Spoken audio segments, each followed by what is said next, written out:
بسم الله الرحمن الرحيم.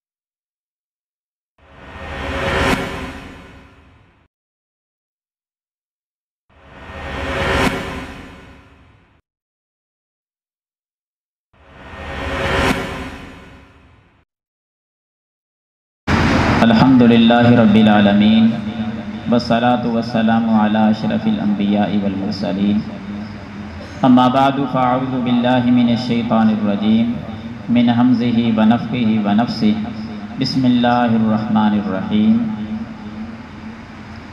ولا تباشروہن وانتم عاکفون فی المساجد رب اشرح لی صدری ویسر لی امری واحلل عقدۃ من لسانی یفقہوا قولی اللہم رب زدنی علما اللہم رب زدنی علما۔ حضرات گرامی، اللہ تعالیٰ کا شکر ہے کہ رمضان المبارک کا آج 20واں روزہ اللہ کی توفیق سے ہم نے رکھا ہے۔ اللہ سے دعا ہے کہ اللہ تعالیٰ ہمارے یہ روزے اپنی بارگاہ میں قبول فرمائے۔ اس مہمان رمضان کے 2 عشرے، دوسرا عشرہ آج مکمل ہو رہا ہے، اور تیسرے عشرے کے اندر اعتکاف کا مسئلہ جو ہے وہ پیش آتا ہے۔ کوئی ساتھی اللہ کی توفیق سے اعتکاف بیٹھتے ہیں، مناسب سمجھتا ہوں کہ چند باتیں اعتکاف کے حوالے سے کی جائیں۔ اعتکاف کہتے ہیں ایک مخصوص وقت کے اندر مسجد میں آ کر ایک خاص جگہ پر وقت گزارنا اللہ کی عبادت کے لیے۔ اعتکاف، اس کی فضیلت کیا ہے، اہمیت کیا ہے اس کی؟ اعتکاف کی فضیلت کے لیے وہ بخاری کی حدیث ہمیں یاد رکھنی چاہیے، جس کو بیان کرنے والی سیدہ عائشہ صدیقہ رضی اللہ تعالی عنہا ہیں۔ فرماتی ہیں کہ کانا رسول اللہ صلی اللہ علیہ وسلم یعتکف العشر الاواخر من رمضان حتی توفاہ اللہ تعالی، کہ نبی صلی اللہ علیہ وسلم رمضان المبارک کے آخری عشرے کے اندر اعتکاف کیا کرتے تھے اور ساری زندگی کرتے رہے حتیٰ کہ آپ وفات پا گئے، یعنی اپنی موت تک نبی علیہ السلام نے یہ اعتکاف کیا ہے۔ سنت ہے، فرض نہیں ہے۔ اگر کوئی نظر مان لیتا ہے کہ میں اعتکاف کروں گا، فلاں میرا کام ہو جائے تو میں 10 دن کا اعتکاف بیٹھوں گا، وہ کام ہو جاتا ہے تو اب اس بندے پر اعتکاف بیٹھنا فرض ہے۔ ویسے عام حالات میں نظر نہیں مانی تو پھر اعتکاف سنت ہے، اگر نظر مان لیتا ہے تو پھر اس کو پورا کرنا فرض ہوتا ہے۔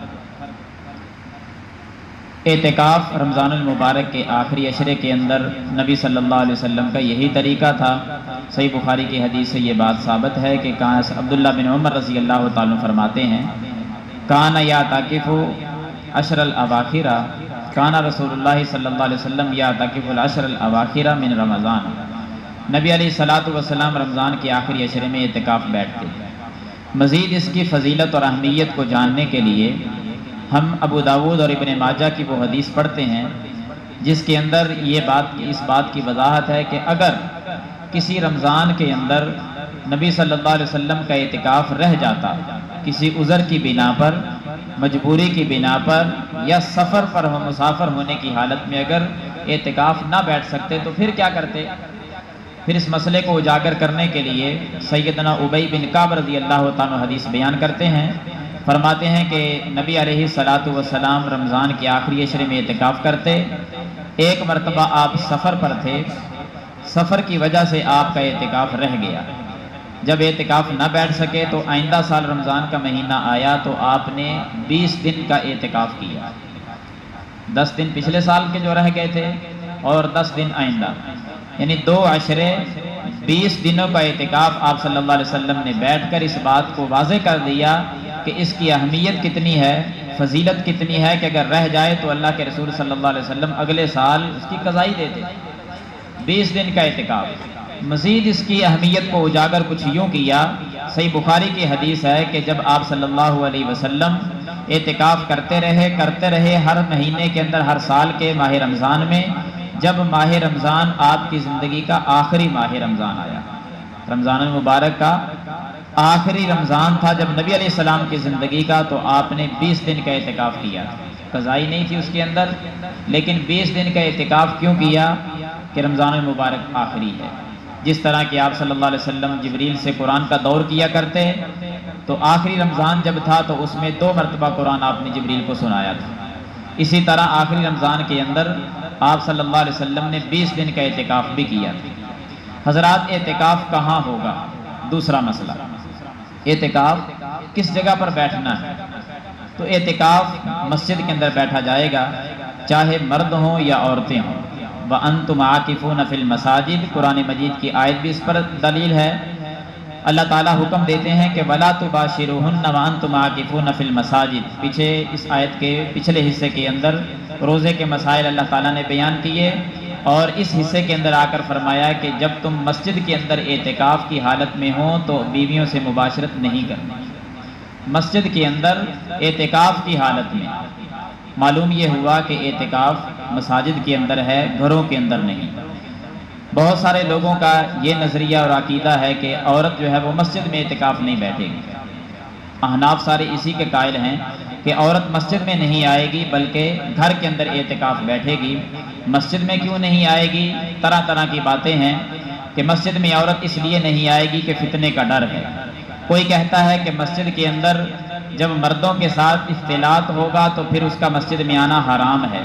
کوئی کہتا ہے کہ جب اختلاط نہیں ہوگا، علیحدہ انتظام بھی موجود ہے، پھر عورت مسجد میں اعتکاف نہیں بیٹھ سکتی، نہیں، تحریمی ہے اس کے لیے، تنزیہی، یعنی مکروہ ہے اس کا مسجد میں اعتکاف بیٹھنا۔ حضرات، یہ سنت سے ہٹ کر باتیں ہیں ساری۔ سنت سے جب آدمی ہٹتا ہے تو پھر اسی طرح کی باتیں ہوتی ہیں۔ کوئی لفظ بولتا ہے، کوئی اٹھتا ہے تو اس کو حرام کہہ دیتا ہے، حالانکہ اگر ہم نے احادیث کا مطالعہ کیا ہوتا، سنت کو صحیح انداز میں پڑھا ہوتا تو ایسی باتیں نہ کرتے۔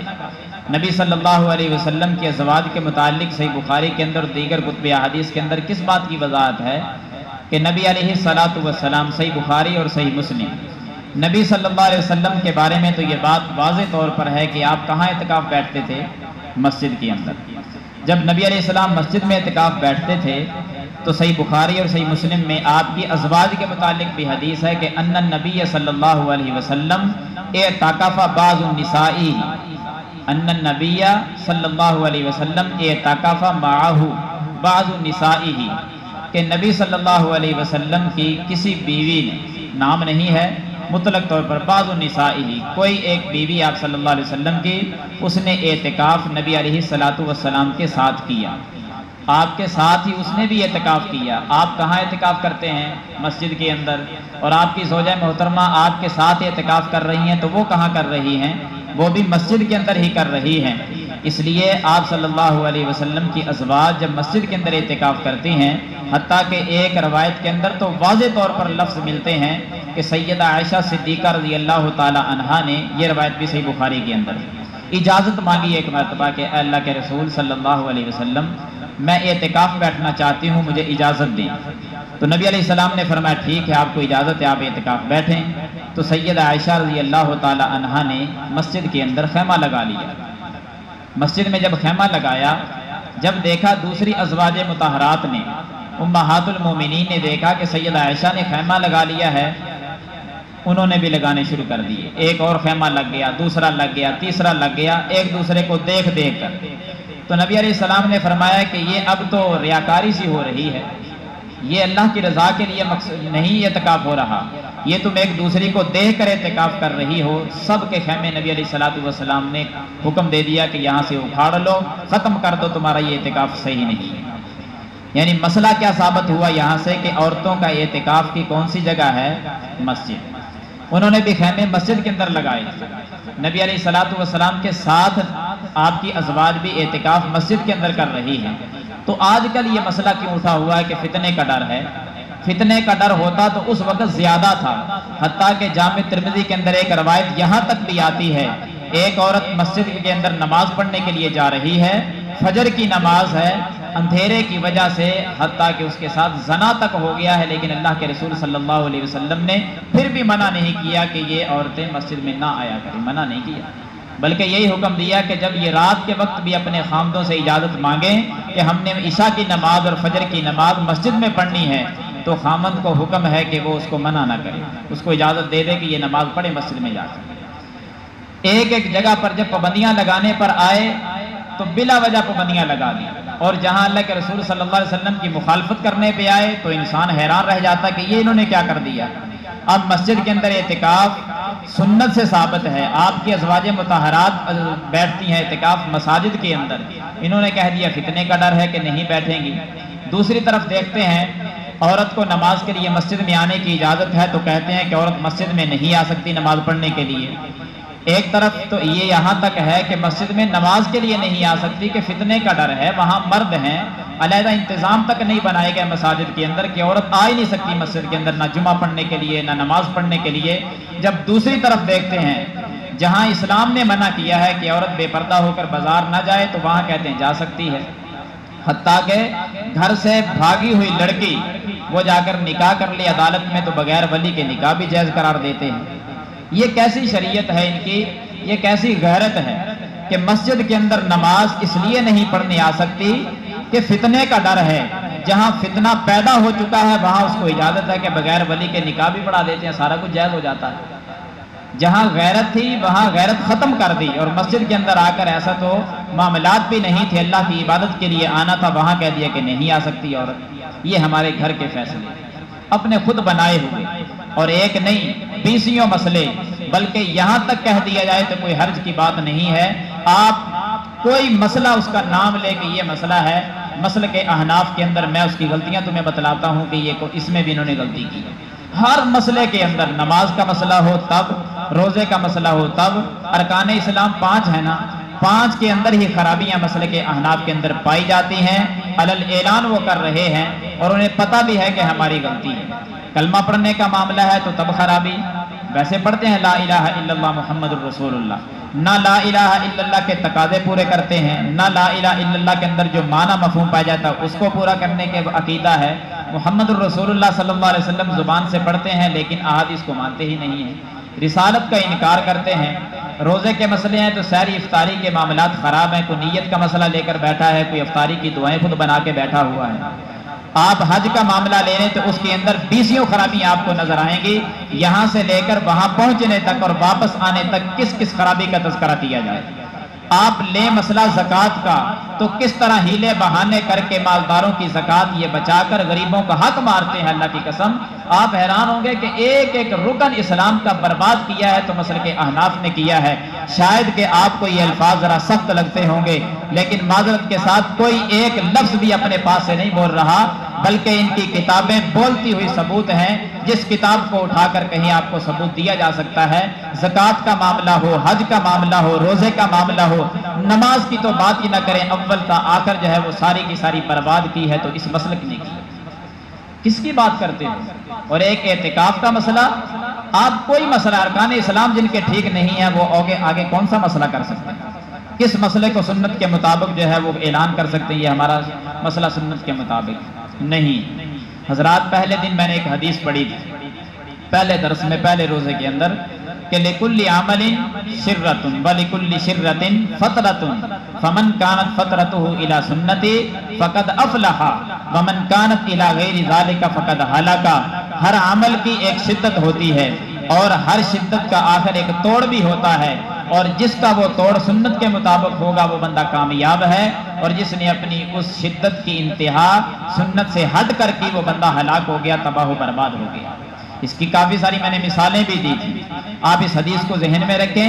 ہر مسئلے کے اندر ایک شدت، ہر شدت آخر ایک جگہ پہ جا کے ختم ہو ہی جائے گی۔ تو اس شدت کو بندہ اگر ختم کرے نبی کی سنت کے مطابق تو کامیاب ہے، اگر اس شدت کو ختم کرتا ہے سنت سے ہٹ کر تو ہلاکت، تباہی اور بربادی ہے۔ اللہ سے دعا ہے کہ اللہ تعالی ہم سب کو عمل کرنے کی توفیق عطا فرمائے۔ اعتکاف کے معاملے میں کچھ مسائل اگر بھائیوں کے رہ گئے ہوں، مثلا اعتکاف بیٹھے ہیں، آپ علیحدہ پوچھ لیں مسائل آ کر۔ بہت ساری غلطیاں ہم سے یہ بھی ہوتی ہیں، کوئی چہرہ چھپانے کا کہتا ہے، کوئی نہانے کی پابندی لگا دیتا ہے۔ اتنا شدید گرمی کا موسم ہے، اس میں نہایا جا سکتا ہے، کوئی عیب کی بات نہیں، لیکن ایک چیز کا خاص خیال رکھیں کہ ہر ٹائم ہی بندہ نہاتا رہے، ہر وقت ہی جو ہے وہ نہانے کے لیے کھڑا رہے اور عبادات سے جو ہے وہ دور رہے، یہ بھی درست نہیں ہے۔ گرمی ہے، چلو ایک دن میں ایک مرتبہ انسان نہا لے، اس کی اجازت ہے، کوئی عیب کی بات نہیں۔ نمبر 2، تیل لگا سکتا ہے، خوشبو لگا سکتا ہے، کنگھی کر سکتا ہے، یہ سارے جائز کام ہیں۔ اور جو ممنوعات ہیں اس میں منع کام ہے، جنازہ پڑھنے کے لیے باہر نہیں جا سکتا، تیمارداری نہیں کر سکتا، بیوی سے مباشرت نہیں کر سکتا، لیکن اگر مجبوری ہے تو بیوی سے ملاقات ہو سکتی ہے، اگر کوئی بات کرنی ہے بیوی مسجد میں آ کر کوئی بات کر سکتی ہے، جیسا کہ نبی صلی اللہ علیہ وسلم کی زوجہ محترمہ سیدہ صفیہ رضی اللہ تعالیٰ عنہ مسجد میں آئی ہیں، بات کی ہے، اور رات کا وقت تھا، پھر اللہ کے رسول صلی اللہ علیہ وسلم اس کو گھر تک چھوڑنے کے لیے بھی گئے، اعتکاف کی حالت میں ہے، گھر تک چھوڑنے کے لیے بھی جا رہے ہیں، یعنی مجبوری بن جائے تو مسجد سے باہر نکل کر کام کیا جا سکتا ہے۔ ایسی مجبوری ہے کہ سحری افطاری کا انتظام نہیں، کوئی بندہ آپ کا کھانا گھر سے لانے والا نہیں، تو خود بندہ جو ہے وہ اعتکاف سے اٹھے، اپنے گھر سے کھانا لائے اور مسجد میں بیٹھ کر کھا لے، جائز ہے۔ لیکن اگر انتظام موجود ہے، کوئی بچہ کھانا لا سکتا ہے، کوئی بھائی ہے، تو پھر اس کے لیے باہر جانا درست نہیں ہے، بلا وجہ مسجد سے باہر نہیں جا سکتا، انتہائی مجبوری بن گئی ہے۔ مثال آج کل تو خیر یہ حالات نہیں ہیں، مساجد کے اندر اگر باتھ روم کا سسٹم موجود نہ ہو تو انسان قضائے حاجت کے لیے بھی مسجد سے باہر جا سکتا ہے، یعنی ایسی مجبوریاں کہ واقعی ہی مجبوری ہو تو مسجد سے باہر معتکف جا سکتا ہے، بلا وجہ اس کو مسجد سے باہر نہیں نکلنا چاہیے۔ اعتکاف بیٹھنا کب ہے؟ آخری مسئلہ کہ اعتکاف کس وقت بیٹھا جائے گا۔ 20واں روزہ جو ہے مغرب کی نماز سے پہلے معتکف نے اپنے مسجد میں آ جانا ہے۔ جی مثلا آج 20واں روزہ ہے تو جس بھائی نے اعتکاف کرنا ہے وہ آج روزہ جو ہے مسجد میں آ کر افطار کرے، مغرب کی نماز یہاں پڑھے، اسی وقت سے مغرب سے اس کا اعتکاف شروع ہو جائے گا، ساری رات عبادت میں گزارے، کل فجر کی نماز پڑھ کر پھر وہ اپنے حجرے میں داخل ہوگا۔ جو اعتکاف کی جگہ مقرر کی جائے گی وہ رات اس میں جا کر نہ سوئے، صحیح سنت طریقہ یہی ہے، اللہ کے رسول صلی اللہ علیہ وسلم اسی طرح کیا کرتے تھے کہ صبح فجر کی نماز پڑھنے کے بعد پھر اپنے اعتکاف کی جگہ میں داخل ہوتے تھے۔ اس کا یہ معنی نہیں کہ اعتکاف ہوگا ہی کل سے شروع، اعتکاف آج سے شروع ہوگا، رات مغرب کی نماز سے، عشرہ تب مکمل ہوگا جب آج کی رات اعتکاف میں شامل کریں گے۔ ویسے تو عشرہ مکمل ہو ہی نہیں سکتا، آج کی رات تو کم ہو جائے گی، یہ آج میں جو رات آئے گی یہ کل والے دن کی رات ہے، اگر اس میں اعتکاف نہیں کریں گے تو کل والا دن تو نصف رہ جائے گا، یہ مکمل نہیں ہوگا۔